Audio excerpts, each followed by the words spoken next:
आपको जो वोट मिलेगा अपनी पार्टी को वो सीधा भाजपा को जाएगा। बी टीम सी टीम तो एनसी और पीडीपी है।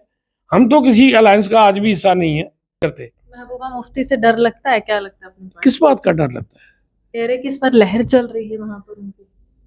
अगर लहर चल रही है तो वो क्यों फिर दौड़ रही है? फिर घर बैठे ताकि नौजवानों को मरवाया, नौजवानों को जेलों के रास्ते दिखाए, कब्रिस्तान दिखाए, इस बात की लहर है। आज ये मुसलमानों की बात करते हैं। जब मुसलमानों को गुजरात में दंगे हुए तब उमरुद्दौला साहब ने रिजाइन नहीं किया। आज वो किस मुंह से ये बातें कर रहे हैं? पीडीपी ने तो उनके साथ सरकार बनाई। महबूबा मुफ्ती उस वक्त नौजवानों को कहती थी, जो नौजवान सड़क पे आते थे कहते टाफी लेने जाते हो। उमर अब्दुल्ला को क्लीन बोल्ड करेंगे आप इस बार? बिल्कुल बोल्ड हो जाएंगे, और बिल्कुल। महबूबा मुफ्ती और वो मिडिल स्टंप जाएगी। अच्छा, क्लीन बोल्ड में मिडिल स्टंप जाएगी तो इनकी। क्रिकेट सिखा रहे हैं आजकल आप, वो दाव पेच सिखा बिल्कुल रहे हैं बिल्कुल, बैट हमारा निशान है तो मैंने कहा मिडिल स्टंप। तो बॉल कौन रहेगा इस बार? बॉलर निशाना किस पे है इस बार आपका? बॉलर अल्ताफ बुखारी और जम्मू कश्मीर अपनी पार्टी के कार्यकर्ता, अंपायर पब्लिक है। देखिए, आज कश्मीर के लोग ये कहते हैं कि अल्ताफ बुखारी कम से कम सच तो बोल रहा है ना। आएगा 4 जून को, बिल्कुल अपनी पार्टी के हक में लोग फैसला देंगे। और जश्न भाजपा के कार्यालय में होगा, क्या कहेंगे? नहीं, भाजपा के जम्मू कश्मीर अपनी पार्टी का जब आगाज हुआ तो लगातार जो है इनके नेताओं ने ये कहा कि हम अपनापन दिखाने आए हैं। बहुत ज्यादा भेदभाव इतने सालों से जम्मू कश्मीर की सियासत में हुआ, लेकिन हम अपनापन दिखाएंगे और जनता के लिए आगे बढ़ेंगे। लेकिन आज जो कांग्रेस है, जो नेशनल कॉन्फ्रेंस और पीडीपी है, कह रहे हैं कि जनता को अपनापन तो नहीं दिखाया, लेकिन भाजपा के साथ रिश्ते जो है वो बिल्कुल साफ हो गए कश्मीर में। मंजीत जी मेरे साथ है। मंजीत जी, इस बार क्या लगता है ये जो समर्थन आपको कहीं ना कहीं भाजपा या सज्जाद लोन की तरफ से मिल रहा है, वो जीत जज करवा पाएगा? देखिए, भाजपा का समर्थन अभी ऑफिशियली तो कोई हमें मिला नहीं, आया नहीं। लेकिन स्वाभाविक बात है कि भारतीय जनता पार्टी ने अनंतनाग, श्रीनगर और बारामूला सीट से अपने कैंडिडेट खड़े नहीं किए। और ये भी स्वाभाविक बात है कि भारतीय जनता पार्टी कभी नहीं चाहेगी कि इंडिया अलायंस के लोग जीतें। जब इंडिया अलायंस को हराना है तो अपनी पार्टी से बेहतर ऑप्शन उनके पास कोई हो नहीं ये भी सकता। कहा जाता ना, जितना मौका अल्ताफ बुखारी को मुलाकातों का मिला है प्रधानमंत्री, गृह मंत्री के साथ, उतना किसी नेता को नहीं मिला। वो नजदीकियां जो है अब चुनावों में सामने आ रही है। नहीं, देखिए, मैं ये नहीं कह सकता हूँ कि ये किसी को नहीं मिला। अगर ये अपॉर्चुनिटी हमारी पार्टी के प्रेसिडेंट को मिली है तो मैं समझता हूँ कि ये उनकी गुडविल है, उनकी अच्छी छवि है और उनकी बड़ी स्पष्ट नीति है जम्मू कश्मीर के हवाले से। तो शायद केंद्र सरकार को उनकी बात सुनने में या उनकी बात पे अमल करने में कोई हिचकिचाहट नहीं होती होगी, तभी वो इनको जो है वो इनकी जो भी मसले ये लेके जाते हैं जम्मू कश्मीर के हवाले से, तो उसको वो गंभीरता से सुनते हैं। अच्छा, वहां पर किन बातों को लेकर आप आगे बढ़ रहे हैं और दरवाजा कैसे खटका रहे हैं आम जनता का? नहीं, आम जनता के साथ तो हम सच की बात कर रहे हैं ना। कौन सा सच है जो इतने सालों से छुपा हुआ है? नहीं, सच यही है कि आज तक जो भी ये पॉलिटिकल पार्टियां रही हैं, इन्होंने जम्मू कश्मीर के लोगों को गुमराह किया। चाहे वो रायशुमारी के नाम पे, चाहे आज़ादी के नाम पे, चाहे ऑटोनॉमी के नाम पे, चाहे सेल्फ रूल के नाम पे, 370 के नाम। 370 के नाम पे भी इन्होंने गुमराह किया और अल्टीमेटली कुछ हासिल हुआ नहीं। तो इसलिए आज कश्मीर के लोग ये कहते हैं कि अल्ताफ बुखारी कम से कम सच तो बोल रहा है ना। उसने करज दिखाई, उसने हिम्मत दिखाई। उस वक्त ये लोग क्या क्या बातें हमारे बारे में करते थे, लेकिन आज वही लोग ये कह रहे हैं कि अल्ताफ बुखारी सच बोलता है। और आज इसीलिए जम्मू कश्मीर का नौजवान, यहाँ के बुज़ुर्ग, हमारी माताएं, बहनें, किसान, सभी लोग आज जम्मू कश्मीर अपनी पार्टी के पीछे जुड़ गए हैं। और आप देखोगे जब भी नतीजा आएगा 4 जून को, बिल्कुल अपनी पार्टी के हक में लोग फैसला देंगे। और जश्न भाजपा के कार्यालय में होगा, क्या कहेंगे? नहीं, भाजपा के आपके तो पड़ोसी भी हैं रैना जी। नहीं, पड़ोसी तो हैं। काफी ज्यादा प्रचार भी किया था उन्होंने कश्मीर में। देखो, पड़ोसी वो हैं जो उनको ऑफिशियल रेजिडेंस है उनका यहाँ पे, तो वो तो एक अलग बात। कभी भी मिल सकता है ना, आप गुपचुप तरीके से भी। मिलने में तो पहले भी कोई पाबंदी नहीं थी, या आज भी कोई नहीं है। पर्सनल रिलेशन कहीं भी किसी के साथ हो सकते हैं। वो तो हमारे नेशनल कॉन्फ्रेंस के लोगों से भी हैं, पीडीपी के लोगों से भी हैं, कांग्रेस के लोगों से पर्सनल रिलेशन कहीं भी होते हैं। अपनी अपनी पार्टी है, उनकी बीजेपी अपनी पार्टी है, जम्मू कश्मीर अपनी अपनी पार्टी है। लेकिन लगातार नेशनल कॉन्फ्रेंस की मैं बात करूं, वो कह रहे कि महंगाई, बेरोजगारी, इस तरह के मुद्दे से पीछे हट रही है भाजपा, या तमाम वो जो समर्थक करने वाले जो तमाम दल हैं वो पीछे हट रहे हैं। आपके लिए क्या महंगाई, बेरोजगारी मुद्दा है इस पर या नहीं? नहीं, ये तो लोगों के टचिंग इशू है, कौन कहता है ये मुद्दा नहीं है? ये मुद्दे तो हैं, महंगाई एक मुद्दा है, कॉमन आदमी के लिए ये मुद्दा है। लेकिन विपक्ष कह रहा है कि आपको जो वोट मिलेगा अपनी पार्टी को, वो सीधा भाजपा को जाएगा केंद्र सरकार।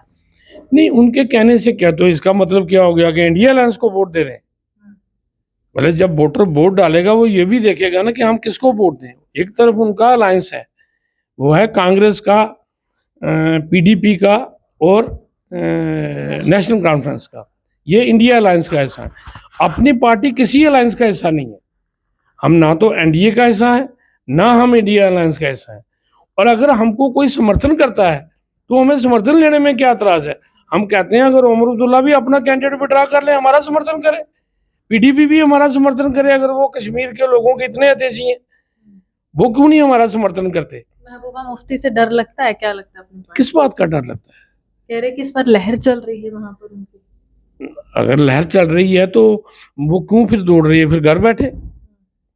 कोई लहर नहीं है। जम्मू कश्मीर की तबाही का कारण ये लोग हैं। किस बात की लहर है कि नौजवानों को मरवाया, नौजवानों को जेलों के रास्ते दिखाए, कब्रिस्तान दिखाए, इस बात की लहर है? आज नौजवान अमन की नींद सो रहा है, चैन की नींद सो रहा है, तो क्यों वो उनके नेशनल कॉन्फ्रेंस कहती है कि बंटवारा कर रहे हैं देश का, ये तमाम जो नेता हैं लगातार हिंदू मुस्लिम की सियासत जो होनी नहीं चाहिए थी इस बार। देखिए, जब नेशनल कॉन्फ्रेंस वाजपेयी सरकार की गवर्नमेंट में थी तब बंटवारा नहीं हो रहा था। अब जब उनको उन्होंने बाहर का रास्ता दिखाया तो अब इनको बंटवारा नजर आता है। आज ये मुसलमानों की बात करते हैं। जब मुसलमानों को गुजरात में दंगे हुए तब उमर अब्दुल्ला साहब ने रिजाइन नहीं किया। आज वो किस मुंह से ये बातें कर रहे हैं? पीडीपी ने तो उनके साथ सरकार बनाई।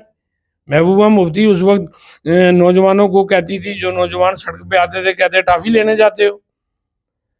तो ये सारी बातें लोगों के सामने, इनके चेहरे जो हैं वो लोगों ने देखे हुए हैं। लेकिन अल्ताफ बुखारी में ऐसा क्या खास है कि कश्मीर की जनता दौड़ी दौड़ी पोलिंग स्टेशन पर आएगी और आपके चुनाव चिन्ह को दबाने का काम? बिल्कुल, लोग सच की राजनीति का साथ देंगे। लोगों ने इन पिछले 70 सालों में इन पार्टियों के जो झूठे स्लोगन हैं उनको देख लिया है। अपनी पार्टी ने तो कोई ऐसा नारा दिया ही नहीं जो अनअचीवेबल हो। अगर हम कह रहे हैं हम स्टेट बहाल करवाएंगे तो करवाएंगे। अगर नौकरियों की सुरक्षा आज भी लाई तो अल्ताफ बुखारी ने लाई बिना वोट लिए। अगर ज़मीनों के हक अपने लोगों का रखा है तो ये अल्ताफ बुखारी को क्रेडिट जाता है। आज लोग अपनी पार्टी का जो 4 साल की एक्टिविटी है, लोगों ने उनको देखा है, तो लोग खुद ब खुद पोलिंग स्टेशन पे आएंगे और भारी मत से बैठ के निशान आंकड़ा पे सेट वोट किया है, क्योंकि लगातार आंकड़ों की चर्चा बहुत हो रही है सियासत के मैदान में कि 4 लाख के आंकड़े से लीड करेंगे। आपने कोई आंकड़ा सेट किया है इस बार? नहीं, हम आंकड़े सेट करने वाले नहीं। हमारा ये सिर्फ ये है कि जीत हमें मिलेगी, बिल्कुल मिलेगी। अच्छे केंद्र सरकार में कोई पद मिलेगा या नहीं मिलेगा, क्या लगता है इस बार? नहीं, हम तो, मैंने जैसे कहा, हम किसी भी अलायंस का हिस्सा ही नहीं है अभी।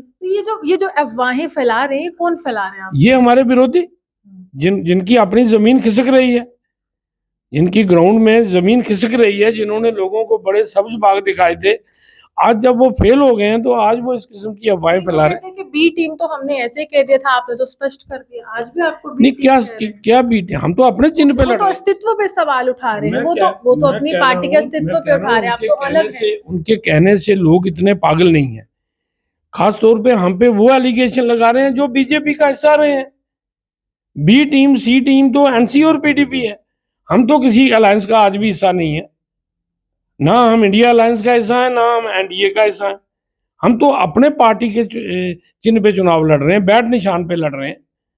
और अगर कोई हमको समर्थन कर रहा है तो हम उसका वेलकम करेंगे। उमर अब्दुल्ला को क्लीन बोल्ड करेंगे आप इस बार? बिल्कुल बोल्ड हो जाएंगे, और बिल्कुल। महबूबा मुफ्ती? और वो मिडिल स्टंप जाएगी। अच्छा, क्लीन बोल्ड में मिडिल स्टंप जाएगी तो इनकी। क्रिकेट सिखा रहे हैं आजकल आप, वो दाव पेच सिखा बिल्कुल रहे हैं बिल्कुल, आप। बैट हमारा निशाना है तो मैंने कहा मिडिल तो स्टंप। बॉल कौन रहेगा इस बार? बॉलर निशाना किस पे है इस बार आपका? बॉलर अल्ताफ बुखारी और जम्मू कश्मीर अपनी पार्टी के कार्यकर्ता, अच्छा, टीम ही अपनी है आपकी? पूरी अपनी टीम। अच्छा, एम्पायर कौन है? रविंदर है ना? नहीं, अंपायर जो है वो तो न्यूट्रल लोग है ना, वो पब्लिक है। अंपायर पब्लिक है। देखिए, साफ तौर पर सियासी दांव-पेच सिखाने की कोशिश की जा रही है, लेकिन ये बात बिल्कुल सही है कि एक समय ऐसा था कि उमर अब्दुल्ला केंद्र सरकार में मंत्री थे। डॉक्टर फारूक अब्दुल्ला की नज़दीकियाँ जो थी वो भाजपा के साथ रही हैं, इसमें कोई दो राय नहीं है। लेकिन जब सवाल इन पर आता है, तो लगातार विपक्ष यही सवाल करता है कि देखिए, बी टीम हमने कहा था, आरोपों पर पूरी तरह से मोहर जो है इस पर अल्ताफ बुखारी ने लगाई है, लेकिन आम जनता क्या इन आरोपों को देखेगी या उस छवि वाले नेता को देखेगी जो लगातार ये कहता है कि हम सच की सियासत करते। तो धारा 370 की समाप्ति के बाद पहला सियासी दल जब इसकी शुरुआत हुई तो सबसे पहले उन्होंने यही कहा कि पुराने नेताओं ने लूटा है, हम जम्मू कश्मीर को भरपूर जो है अपना योगदान देंगे। आप ये हमारे से बने देखते हुए मुसलमान